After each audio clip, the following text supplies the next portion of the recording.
വളരെ പ്രധാനപ്പെട്ട കാര്യം തന്നെയാണ്. അതായത് അധ്യാപികമാരാണ് ഈ ലഹരി സംഘത്തിന്റെ ഭാഗമായി പ്രവർത്തിച്ചിരുന്നത് എന്നുള്ളത് തന്നെയാണ്. ആ രീതിയിൽ തന്നെ 3 പേരെയാണ് ഇപ്പോൾ എന്തായാലും വടകര പോലീസ് അറസ്റ്റ് ചെയ്തിരിക്കുന്നത്.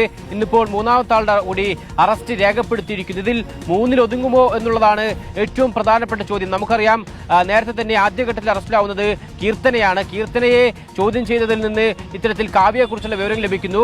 കീർത്തനയുടെ ബാങ്ക് അക്കൗണ്ടുകളടക്കം പരിശോധിച്ചതിൽ നിന്നാണ് കാവ്യയെക്കുറിച്ചുള്ള വിവരം ലഭിക്കുന്നത്. പിന്നീട് കാവ്യയും ഇത്തരത്തിൽ സമാനമായ രീതിയിൽ ഇടപാട് നടത്തിയതായി കണ്ടെത്തി. അങ്ങനെ കാവ്യയുടെ ബാങ്ക് അക്കൗണ്ടുകൾ കേന്ദ്രീകരിച്ച് പരിശോധന നടത്തി. അതിനുശേഷമാണ് നീഷ്മയെക്കുറിച്ചുള്ള വിവരം അന്വേഷണ സംഘത്തിന് ലഭിക്കുന്നത്.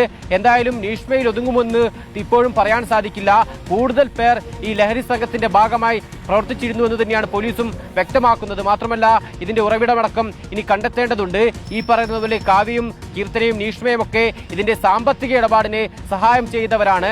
അതിനപ്പുറം ഈ ലഹരി ഇടപാടുമായി ബന്ധപ്പെട്ട് അല്ലെങ്കിൽ ലഹരി കച്ചവടത്തിൽ പ്രധാന പങ്ക് വഹിച്ചത് ആരാണ് എന്നടക്കമുള്ള കാര്യങ്ങളിലേക്ക് കൂടി അന്വേഷണം നീളേണ്ടതുണ്ട്.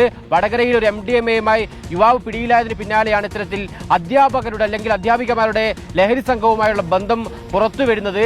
ആദ്യഘട്ടത്തിൽ വടകരയിൽ നിന്ന് ഒരു യുവാവിനെ പിടികൂടുന്നു. അദ്ദേഹത്തെ ചോദ്യം ചെയ്തതിൽ നിന്നാണ് കീർത്തനയുടെ അക്കൗണ്ട് വഴിയാണ് സാമ്പത്തിക ഇടപാട് നടത്തിയത് എന്ന് കണ്ടെത്തിയത്. പിന്നീട് കീർത്തനയെ കേന്ദ്രീകരിച്ച് അന്വേഷണം നടത്തുന്നു. അതിനുശേഷം അത് കാവ്യയിലേക്ക് എത്തുന്നു. പിന്നീടാണ് നീഷ്മയിലേക്ക് എത്തുന്നത്. ഇപ്പോൾ തന്നെ കഴിഞ്ഞ ദിവസം തന്നെ പോലീസ് വ്യക്തമാക്കിയത് 2 അധ്യാപികമാർ പോലീസിന്റെ നിരീക്ഷണത്തിലുണ്ട് എന്നുള്ളതാണ്. അങ്ങനെയാണെങ്കിൽ ഇനിയിപ്പോൾ ഒരു അധ്യാപിക കൂടി പോലീസിന്റെ നിരീക്ഷണത്തിലുണ്ട്. സ്വാഭാവികമായും അവരുടെ ബാങ്ക് അക്കൗണ്ടുകൾ കേന്ദ്രീകരിച്ചുള്ള അന്വേഷണം ഈ ഘട്ടത്തിൽ തന്നെ പോലീസ് അല്ല, കുഞ്ഞുങ്ങൾക്ക് അറിവ് പകർന്നു കൊടുക്കേണ്ട അധ്യാപകരാണ് ഈ തോന്നിയാസം കാണിക്കുന്നത്. വേര് തന്നെ വിളവ് തിന്നു. ഇപ്പം എങ്ങനെ വിശ്വസിച്ച് ഇനി കുഞ്ഞുങ്ങളെ സ്കൂളിലോട്ട് അയക്കും?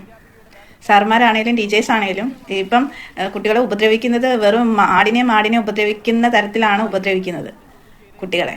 അപ്പം ഈ കഞ്ചാവും മറ്റുള്ളതുപോലെ അടിച്ചുകൊണ്ട് വന്നിട്ടായിരിക്കും ഈ കാണിക്കുന്ന വേലകൾ ഇവളുമാർ. മാത്രമല്ല, ഇവർ കൂട്ടുനിന്നത് ലഹരി ഇടപാടും ഒപ്പം ഈ ലഹരി ഉപയോഗിക്കാനും അധ്യാപികമാർ തയ്യാറായിരുന്നു എന്നുള്ളതും പോലീസ് ഇപ്പോൾ വ്യക്തമാക്കിയിട്ടുണ്ട്. അതായത് ഇവർ MDMA ഉപയോഗിക്കുന്ന ആളാണ്, സിന്തറ്റിക് ലഹരി ഉപയോഗിക്കുന്നവരാണ് ഈ പിടിയിലായ അധ്യാപികമാർ എന്നുള്ളതാണ്. അതുകൊണ്ട് തന്നെ ഇവർക്ക് ഈ ലഹരി ഇടപാടിന്റെ അല്ലെങ്കിൽ ഇതിന്റെ ഉപയോഗത്തെക്കുറിച്ചൊക്കെ തന്നെ കൃത്യമായ അറിവുണ്ട്.